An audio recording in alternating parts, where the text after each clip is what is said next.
Welcome to Fueling Your Legacy, hosted by Samuel Knickerbocker. Each week, we expose the faulty foundational mindsets of the past and rebuild a new, stronger foundation essential in creating your legacy. We've got a lot of work to do, so let's get started.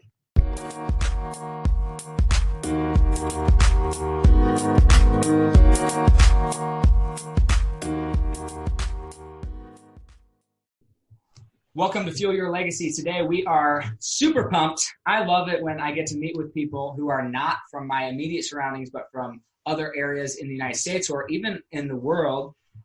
She's not quite my farthest guest, but she's, I think, number 3 as far as my farthest guest on the show. And this is Mrs. Lori Highby. And she is just an incredible entrepreneur. Her story is fantastic. She has been able to create not only a business for marketing and networking, online marketing, correct? From what I understand. Yep. Online, okay. Digital, inbound marketing. Mm-hmm. And so not only that, but there's a lot of people out there, especially in this industry, who go out there and they are just like anybody has a computer, so anybody can get into this industry type thing. But she actually has some credibility. She actually teaches college courses in this topic now, which is kind of cool. When you have somebody who actually has perfected their craft enough to actually teach it to somebody else, not just like do it on their own time, but actually teach it. So super, super excited there. In 2013, she was a recipient, or her company rather was a recipient of the Bravo Entrepreneur Award from the BizTimes media. And it just goes to show like really what she's been able to do and what she's been able to accomplish helping those around her. So with that introduction, Lori, tell us a little bit more about yourself, your family, and kind of how you grew up. Yeah, absolutely. So excited to be on this show and hopefully add some value to your listeners and your watchers. I am the owner of Keystone Click, which is a B2B inbound marketing agency. Been doing that since 2008. So we're in the midst of celebrating, 10 years, moving into year number 11 right now. As you mentioned, I'm an adjunct professor at the local university, teaching B2B sales and marketing and principles of marketing, which I absolutely love doing, and that's been on my bucket list forever. One of the reasons I wanted to do that is because when I was going to school, my favorite professors were the ones that were working full time and teaching just kind of as a side gig. And I just felt I learned so much from them, and I wanted to pay it forward. What other fun things I do? I host a podcast called Social Capital, where I interview professionals and executives across the country on the topic of networking. Yeah, that's awesome. It is lots of fun. Family, married, no kids, 2 miniature dachshunds who are my fur babies and spoiled. That's awesome. Yeah, I have 2 kids as well, but they are 2 little boys and they are rambunctious and a lot of work. Actually, this week or last week, we just finally hired a nanny so that my wife could come work with me more. And it's been a good experience so far. I mean, we're just a week or 2 into it, but it's interesting. Nice. Yeah, it saves a little headache, I bet. That's the goal, right? I mean, it's interesting. You almost trade in one headache for another, and this happens all the time in business. And I'm sure we'll get to this, but where you try and solve one problem, but in the midst of solving one problem, either you have too much time on your hands because something's way too effective, and you're like, okay, what do I do with this time? Or it's just like if you're a lot of smaller business owners, they're a little bit of control freaks like myself, right? They don't want to hand over stuff to somebody else because they don't know if it's going to get done right or the way that they would do it. And that's a big hurdle I've seen with especially social media marketing or different types of marketing. They feel like they need to be doing it or they need to know everything about it. And that's a big hurdle to help people get over. I mean, how have you seen that happen in your business when you're working with a business owner? Actually getting enough control that you can run your show and run your system without their involvement? That's an interesting question. I mean, a lot of the businesses that we work with aren't really in the know as far as how to best utilize the digital tools to help them build their brand awareness or generate their leads online. So our approach and the philosophy we take moving forward with any client is to just educate them and say, these are the best practices, and this is the way that you have to do these things. Now they know their business. They've got their very specific area of expertise, but they need to return that favor and educate us so that we can then make them look awesome online, right? And so that can definitely be a little bit challenging at times. I would say more so in the technical space, where someone who's extremely intelligent and has a very certain way that they want to say something, where they have to understand that, maybe your target customer doesn't understand and speak the same language that you do. So we've got to tone it down a little bit. And, I like to say you should be writing at like a 7th or 8th grade level online, not your PhD level. Yeah, that's something that I struggled with, and I'm getting better at. I'm getting better at least just like releasing the control. But like even from I'm a public speaker, and so my speech coach will come in and be like, well, we need to make this change, this change, this change. It's like, I know you want to make that change, but like if we change those, like it's crazy how much changing a few words can change the entire meaning and feeling of something. Oh yeah. And I'm somebody who generally will over explain something to make sure that you know exactly how I feel, rather than under explain it. But then, and we were watching one of my speeches this morning with her, and it was interesting because she's going through this and she's like, oh, your audience wanted to laugh there, but you wanted to get your sentence in. Mm-hmm. Your audience wanted to, they wanted to participate there. They wanted to raise their hand, but you just kept talking. I'm like, man, shoot. Right? Because even though I want to be super explanatory, the audience doesn't necessarily want that. And you have to learn that balance. And especially in marketing, that's huge. And so I'm doing my best just to release control of that. Say, hey, you go write your copy. You go write whatever you're going to do. This is what I want. I don't care how I get it. This is what I want. I want butts and seats, or I want people in my office. That's what I want. Here's the rules, the laws. You can't break the laws of how to operate in my industry. Mm-hmm. You go research it. You go do what you want and write something awesome and get me clients. That's what I care about. I mean, I always like to say, we're the experts in this space and you're the experts in that space. Mm-hmm. You do what you do very well and let us do what we do very well. Yeah. My website builder, when I asked him, I was like, how much are you going to charge me to build this website? And he says, well, it depends. Do you want to help, or do you want to watch, or do you just want me to build it? Because if you want to help, it's 3 times the normal cost. If you want to watch, it's double. If you just want me to build it, this is the discounted price, right? Philosophy, okay. Yeah, just because it's too much to try and always be going back and not letting somebody be an expert in their field. So that's really cool. I'm curious. When did you start feeling like this was going to be your passion? This was going to be your what you wanted to do with your life, or create a legacy out of helping other people get better or bigger businesses?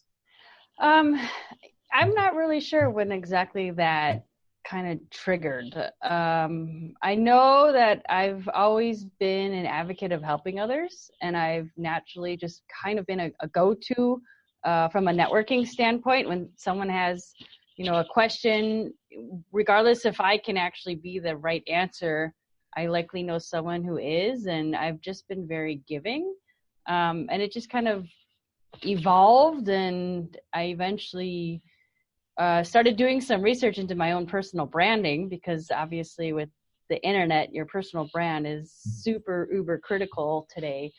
And I tried to narrow in on, what is it that's really, who is Lori Highby? What am I trying to really do? Which I guess leads into legacy, right? It's not just who I am today, but what is it that I want to be known for down the road? And I want to help others and empower them to really grow. And I do that through means of education.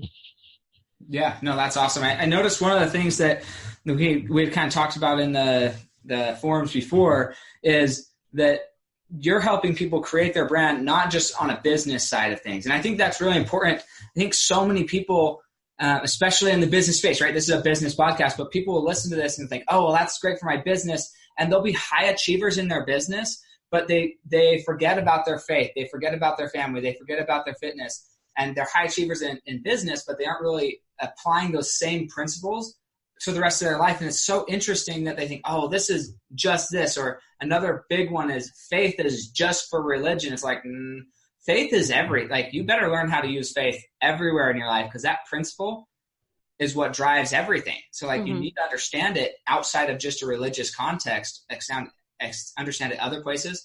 And branding is one of those things that I think, this is my personal opinion, the greatest story of branding ever in the history of the world is a religious story. Christianity, I can't think of a better personal brand that was ever built than Christ. Mm-hmm. I mean, it was clear. They had tribes. They had done everything perfectly to make sure that this thing lasts millennia past them. Yeah. And how can we begin duplicating those same principles in our own personal life so that our family's branded and living up to those things? So I'm curious, how do you help somebody brand themselves personally? So really good discussion points and valid insights that you share there for sure.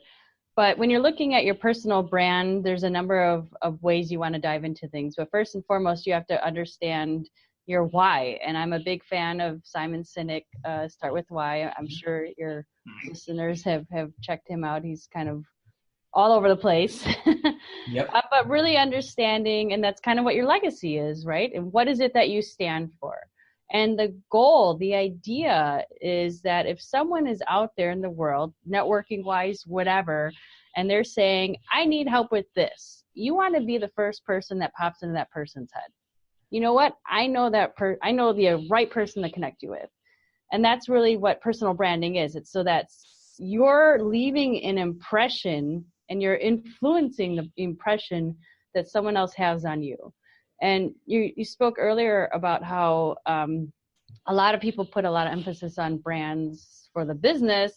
And regardless of what your role is, you do need to tie your personal brand to your expertise.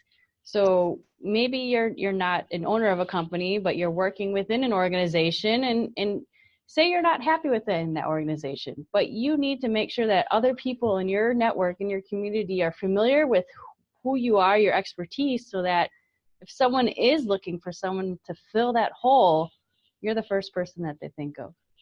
Yeah, no, I agree. And I think one platform that I think has done a really good job at, they've done a decent job at emphasizing personal brand within an organization is LinkedIn. In that their goal is, yes, professional. It's like a professional resume online, always visible to whoever you're connected to.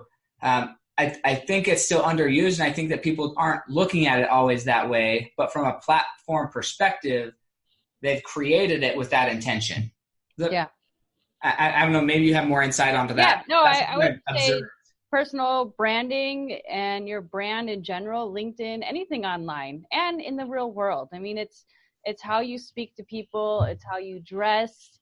It's what the integrity that you're pushing out there, the quality of the work you do. All of those are variables of your brand. I mean, you don't want to be in a situation where someone asks about you as a potential hire, either for a new position or to engage you for your services, and there's a negative connotation with your name.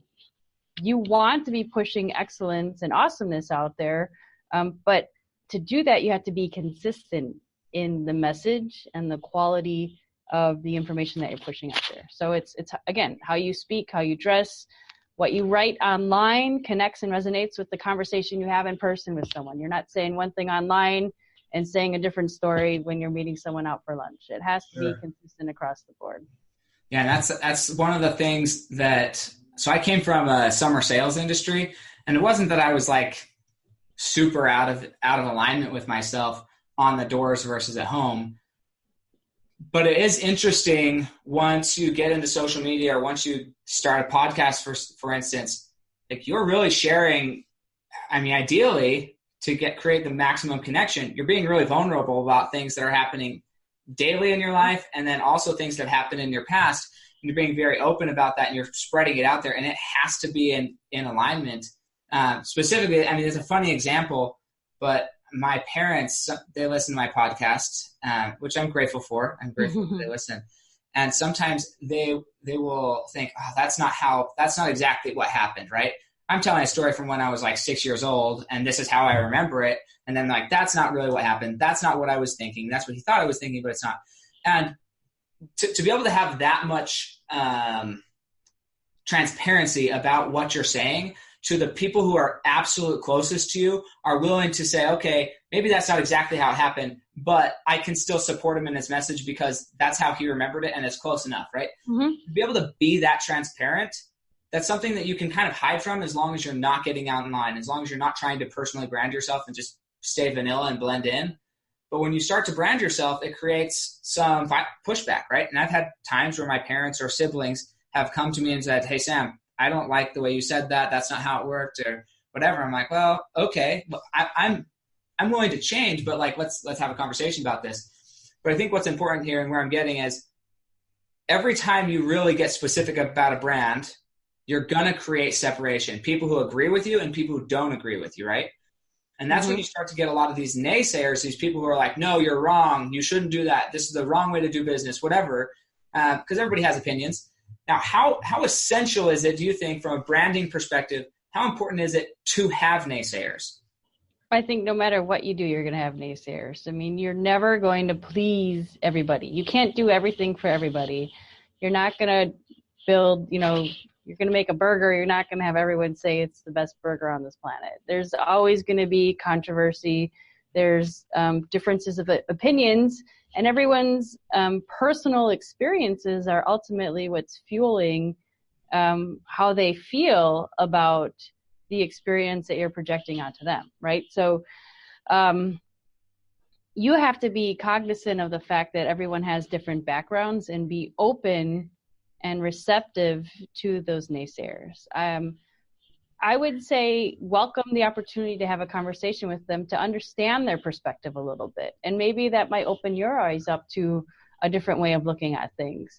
But at the end of the day, what is important with regards to your brand is that consistency. So if you felt that someone's influence based on their experience has kind of shifted your thoughts, then you have to publicize that and tell the story behind why you were advocating for A, but now you're advocating for B.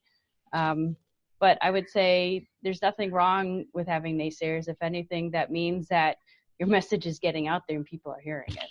Yeah, absolutely. I'm curious with, I've never had this come up in a branding conversation on a podcast. I'm grateful it is. But when you are shifting, right, when you are changing those things, how much, I'm not even sure how to ask this, but I'm trying to formulate this, right? So let's say something like that does happen and I change that and I tell the story. What happens if you don't tell the story of why you're changing and you just change? Well, I think you're going to have confusion in the marketplace then. If you're kind of flopping from A to B to C and D and not really kind of telling the progression or the evolution of what's happening, you're going to confuse your audience, and you don't want to do that. Again, it's all about that consistency and storytelling, and that's what branding is. Yeah, no, I completely agree. So how did you go about, I use the word silencing, how did you go about moving past the naysayers, the people who are just like, they didn't believe in you, that maybe they do now because you're successful, but they didn't when you started. How did you move past them and say, no, I know what I'm going for and I'm going to go do it whether you support me or not? That's an interesting question. I'm trying to think, like, did I have any hurdles from individuals along those lines? And nothing's really jumping into my head right now is from that state. If anything, I would say I was my biggest hurdle, and I probably still am. I mean, there's going to be people that say, don't use this because they had a bad experience with it, or don't do that. But at the end of the day, we all create our own paths and we are in charge of our own destiny. So if we are going to pause and kind of get inside of our own heads and say, oh, I can't do this, I'm not good enough for this, then we're going to start believing that and not, taking the necessary steps moving forward. But if we have a different mindset that is going to be a little bit more positive and yes, I can totally do this. Well, if this guy can do it, why can't I do it? I know I can do it. Just go do it. I mean, I always, I always like to call it Nike style. Just do it, just kind of keep moving forward. And if you believe it, then make it happen and follow what you believe in. Sure. So I'm going to take this question. I might get a different answer. And if it's the same answer, that's fine. We can just move on. But I'm curious, because I've talked to a lot of business owners, and I see they're able to silence the naysayers in their professional life. They're able to build a brand and stick to it in their professional life. But when it gets to their personal life, when you get to talking to like mothers or fathers and having them have the same naysayer conversation from a personal thing, when somebody attacks your business identity, then you're like, yeah, whatever, I'm just doing business my way. That's your experience or that's your opinion. However, when somebody starts to attack your personal identity, now they're attacking, right? Supposedly attacking your credibility, your integrity, your honesty, and they're attacking the core of who you are. And so how do you move past naysayers when they're attacking in a personal branding type thing, not in a business branding thing, but how about in a personal life? Like how do you move past those in personal life things? Yeah, I mean, I would say there is some similarities there, and you just have to remind yourself that, maybe they're envy of you, or there's a little bit of jealousy there because you're moving further ahead and faster than they are. Or maybe that's to some degree their cry for help, and it's an opportunity for you to step in and say, what can I do to help you? If is there something here that I'm offering, or something that you see that's of interest to you that maybe we should have a conversation on? I would say for the most part, my mentality and philosophy has always been, I do what I want. So I don't really let other people beat me down. If I did, I would not be where I am today. It's in one ear and out the other.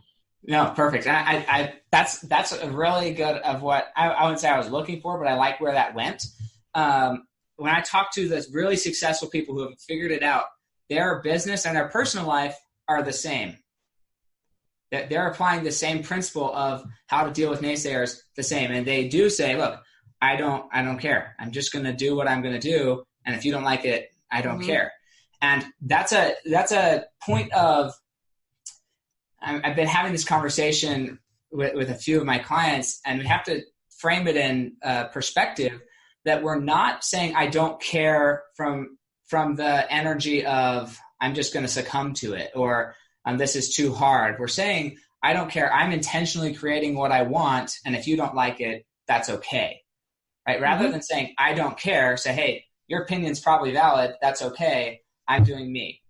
And it's just like a different energy, but it helps us stay in focus. And I think as far as like a habit, mindset, or behavior that really is essential in creating legacy or creating a meaningful legacy in our lives, learning to be willing to just stand your ground and do what you want because you're intentionally choosing it rather than reacting to what other people are choosing for you is such a skill and such a needed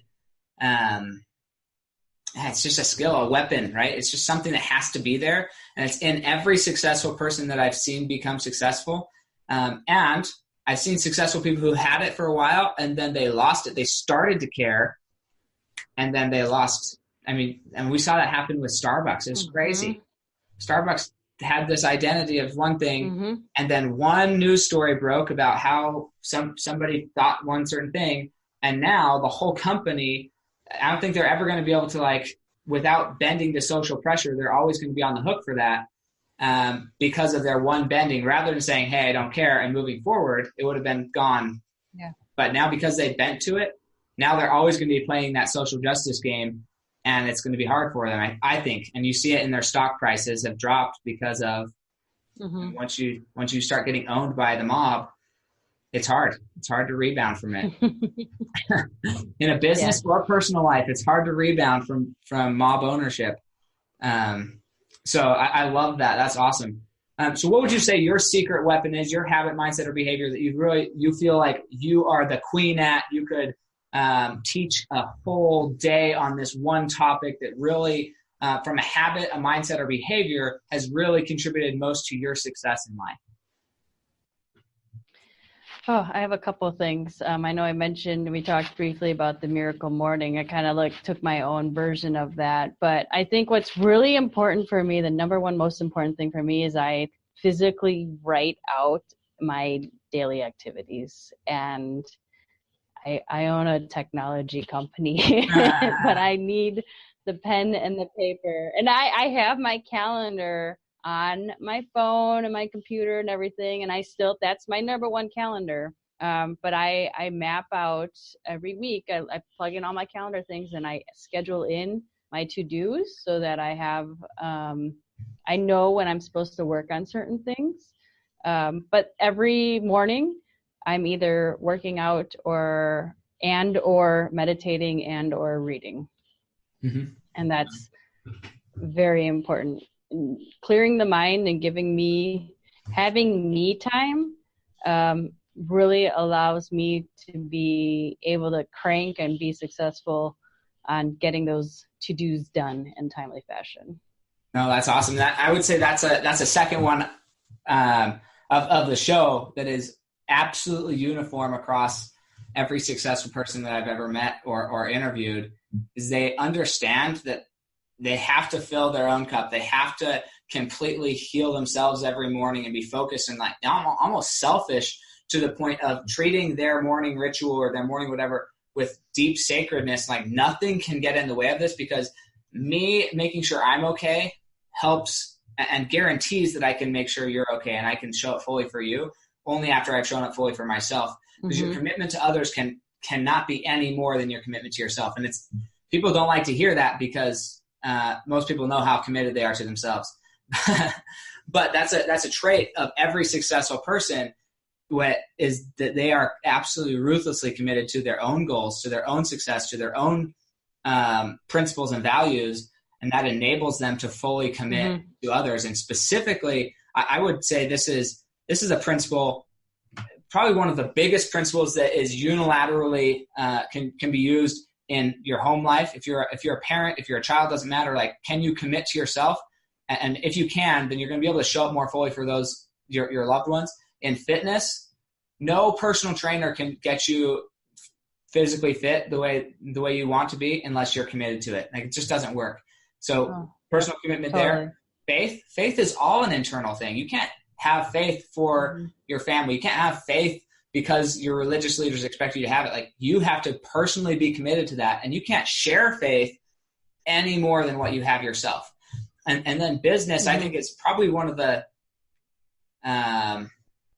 it's like one of the last places I would apply that principle, just because it's so valuable in the other areas, and taking care of it in your fitness, your faith, and your family enables you to really show up in business in a powerful, powerful way.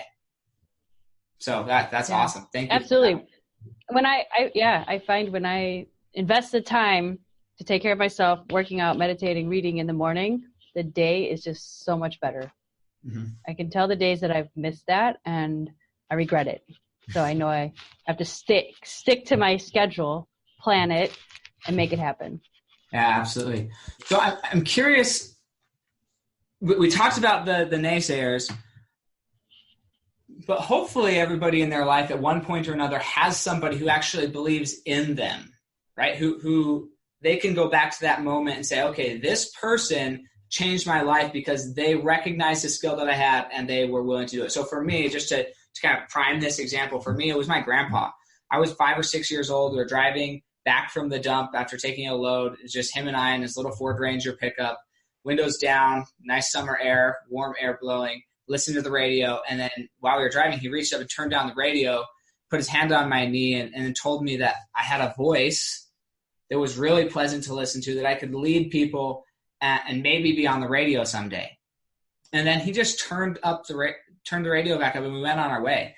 That was the first time I really remember somebody believing me. And to this day, that still guides, one, a massive inner belief in myself that I can be a leader. It gave me the confidence to start this podcast. It gave me all these things to be a public speaker. It gave me the confidence to do this based on one. I mean, if we're talking about seconds that this happened, probably a 45-second experience in my childhood when I was 5 or 6 years old, has defined my life and given me the courage and the belief in myself to go and accomplish something. And so those people who do choose to believe in you, they're more powerful than anything, I believe. And so I'm curious, who was that person for you? When was that like this person said, okay, I believe in you. This is a skill that you have and you could bless the world with it if you choose to. How can I support you in that? Who was that? Yeah. And tell us that story. Yeah, that was actually my father. And that was a few years back. I was in high school, I'll say. I was in high school and I was taking just a couple art classes for fun, you know, the extracurriculars. You get to choose a couple classes. It was my sophomore year of high school. I remember this. And I came home with one of my paintings. And my father, who is not very into arts, he's more the athletic, you know, jock type man. Sports is the name of the game for him.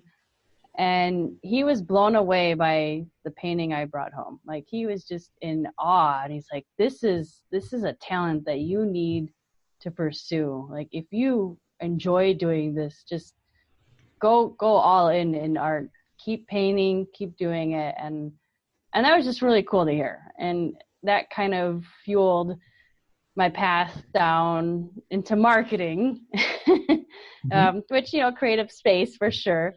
But that was just really motivating. And I ended up taking every single art class that my high school offered through the rest of the years that I was in high school. So that was kind of cool. I actually took all of them and ended up taking some classes at the community college because I exhausted all my options at the high school. I was still in high school. So that was really exciting. But yeah, that positive reinforcement that came from a space that I was not quite anticipating it coming from was really rewarding. Awesome. Now, earlier this week, we talked on the podcast about networking, and we talked about, on Wednesday, we did a book review on the 7 Habits of Highly Effective People. And your favorite habit was habit number 2, starting with the end in mind.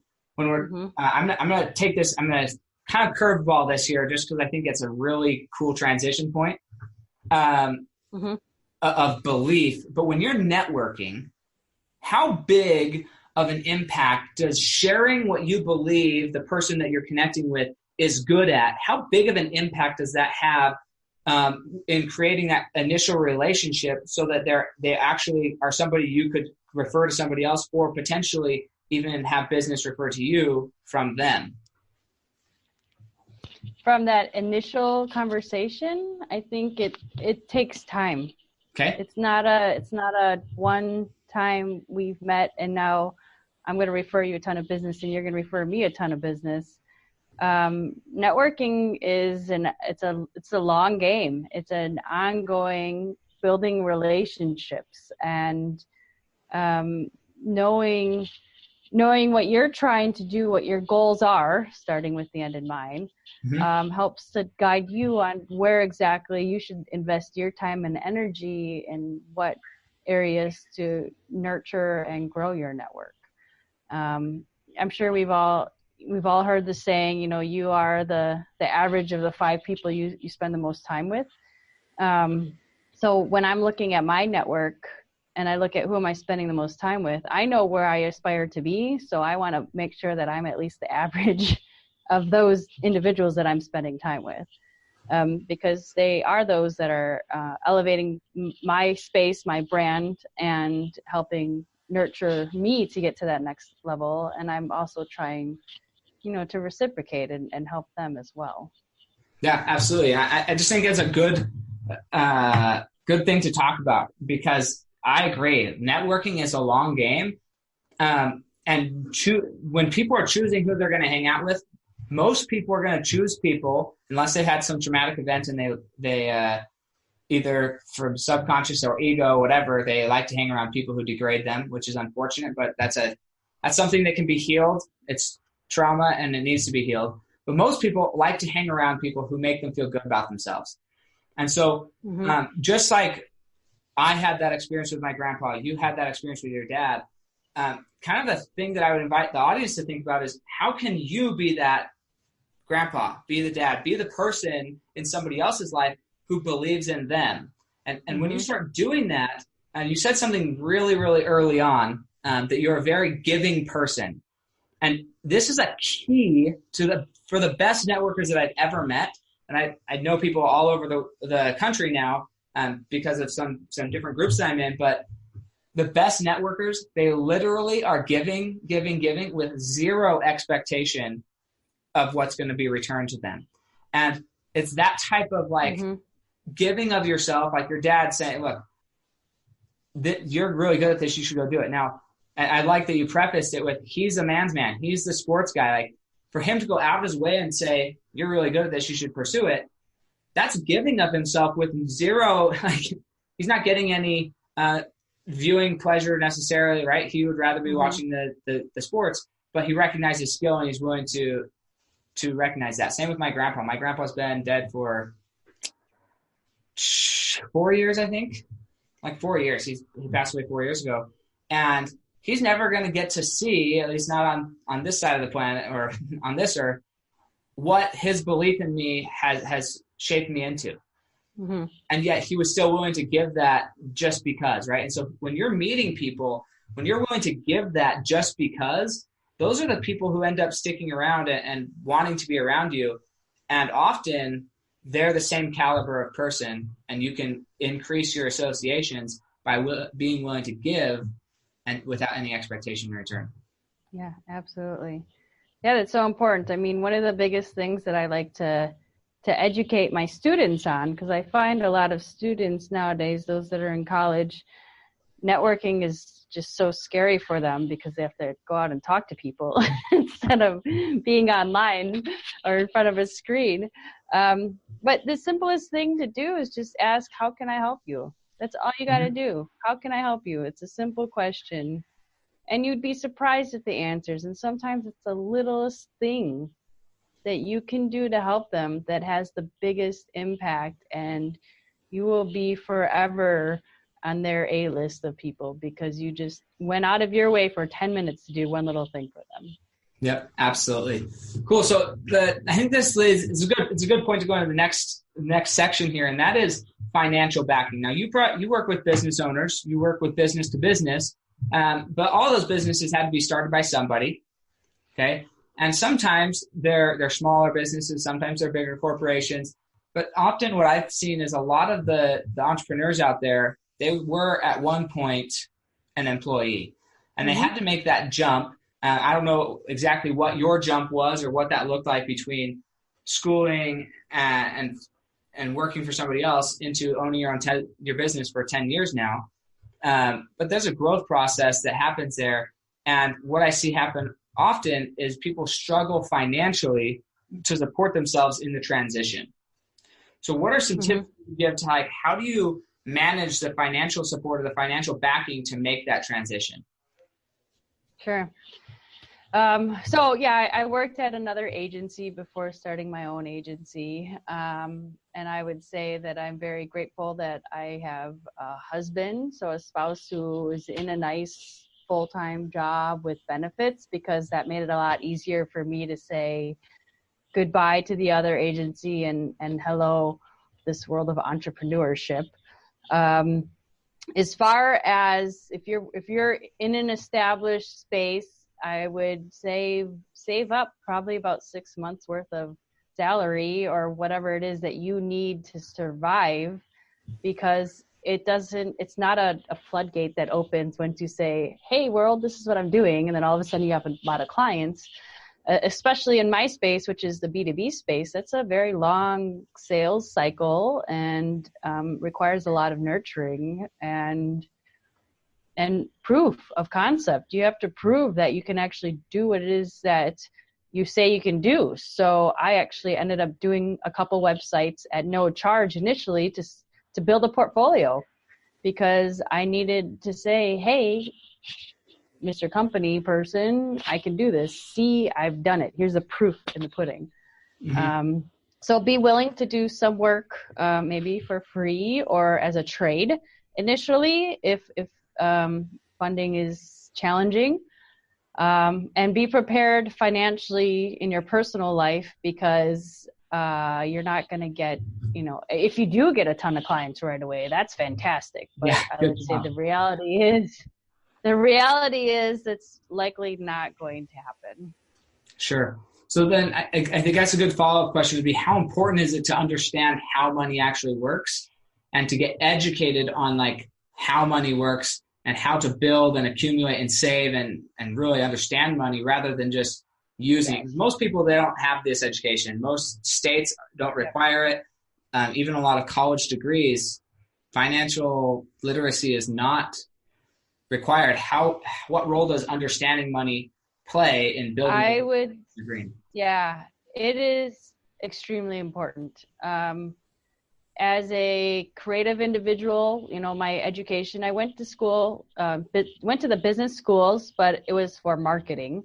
And as my ignorance, I was like taking the classes just to pass the classes and not really trying to retain the information. And I really regret that now. I've read a lot of books around money. One of my favorites right now is Profit First. I know we talked about one book already, but I'll throw this other one out there. That one's been really good. And one of my bucket list items actually is to write a book about finances for the non-financially savvy small business owner, because that would have been a great tool for me to have. I would have loved to have some of those resources earlier on. I'm still learning. I'm not an expert in this space, but money makes the world go round. And it is definitely important to really understand your cash flow, understand the forecasting of what's coming in, really be able to read your income statement and a balance sheet and see the story that's being told. Those all took me many years to understand that story. I wish I would have paid more attention in when I was going to school for those classes. Yeah, no, that's awesome. I completely agree. I spend most of my time educating people on how money works. It's really simple.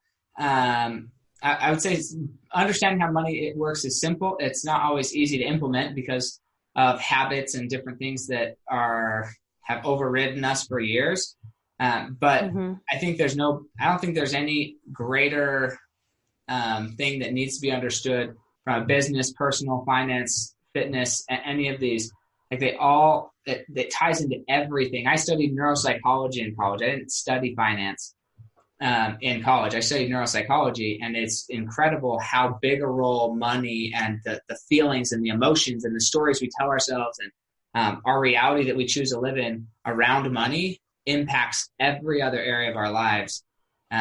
It's incredible. So yeah, I'm grateful. Yeah, totally. You're learning it. That's good. And that's one of your passions is to be able to learn it to a point where you can share it with others and teach others how to do it more effectively. So that's awesome. So I'm curious, how can we, let's say somebody is sitting there thinking, okay, I need some digital marketing. I need some help getting my business, getting recognized. I need my business to grow. And I'd love to be doing business with other businesses, right? Because there's a lot of different forms. Just so we understand, B2B is business to business, but there's also like business to consumer, right? Those are the main two that I know of. But business to government would probably be that third bucket. Okay. Businesses that only sell to government agencies. But yeah, so B2B is our space. And how people can get in contact with us, is that kind of the question there that you're asking? All right, so KeystoneClick.com is our website. If you are interested in checking out any of the podcasts that I have, socialcapitalpodcast.com or LoriHighby.com. The best way to connect with me, I'd say, is LinkedIn. I'm on there daily, posting content or engaging with other people's content. And I love to connect and meet with new people. So LinkedIn is probably the best place to connect in that area. Awesome. Perfect. And then this next section is called Legacy on Fire. So Legacy on Rapid Fire, excuse me. Okay. So these are one word to one sentence answers to these questions here. So it's going to be fast because you're thinking on your toes. Okay. So you ready to jump in? Sure, we'll do it. Okay, let's do this. Okay, so what do you feel is holding you back from reaching the next level in building your legacy? I'd say it's the fear of the unknown. Okay. And what do you feel is the hardest thing you've ever accomplished? Oh God, hardest thing I've ever accomplished. I would say getting back out of bed after my dad died and running a business again. Yeah, that would be hard. And what do you feel like your greatest success is to this point in your life? I'd say I've accomplished a number of things on my bucket list. Own a business and become an adjunct professor at a good university. That's awesome. And what do you feel is your greatest secret or secret of success that contributes most to your success? Being consistent in the activities that I'm doing, taking care of me first. Amen. Amen. And I know we've mentioned a few books here, but what books would you recommend to the Fuel Your Legacy audience? Oh, there's so many good ones. We talked about Profit First, 7 Habits of Highly Effective People, The Miracle Morning for Entrepreneurs is a good read. Let's see, what else am I reading right now? There's so many books. We'll start with those 3. Okay. The One Thing. That's another one. The One Thing? Yep. And you said start with why as well. Oh yeah, start with why.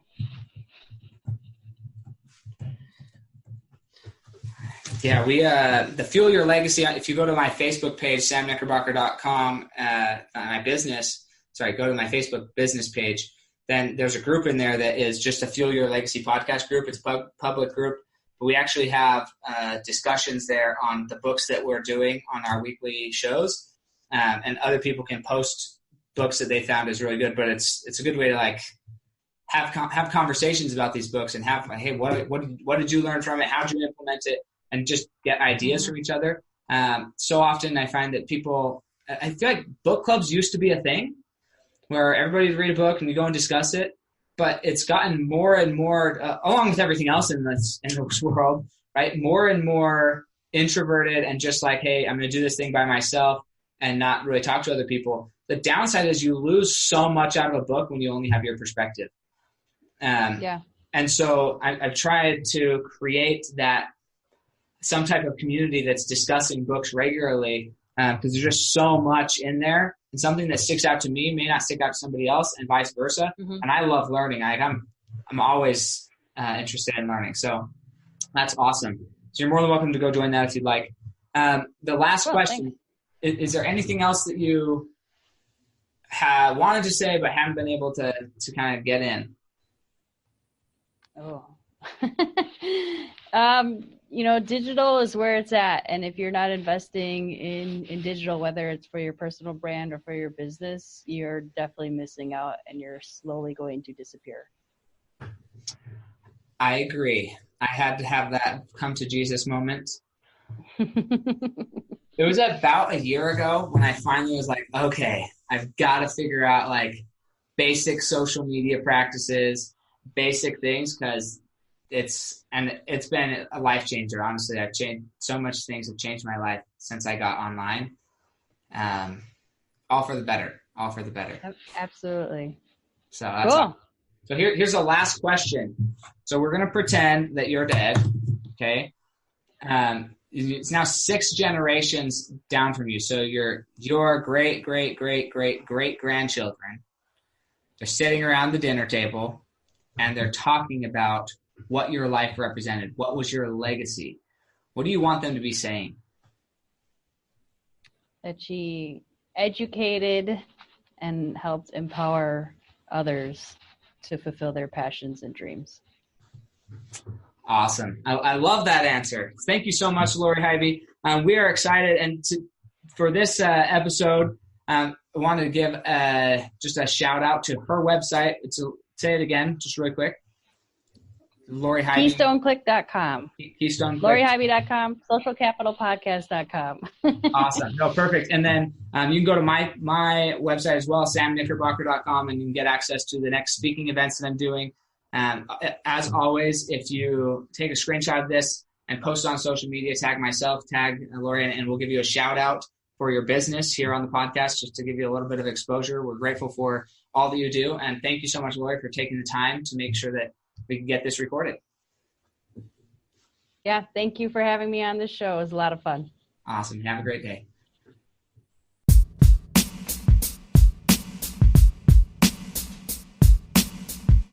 Thanks for joining us today. If what you heard resonated with you, please like, comment, and share on social media. Tag me so I can give you a shout out on the next episode. And thanks to all those who have left a review. It helps spread the message of what it really takes to build a legacy that lasts. Catch you next time on Fueling Your Legacy.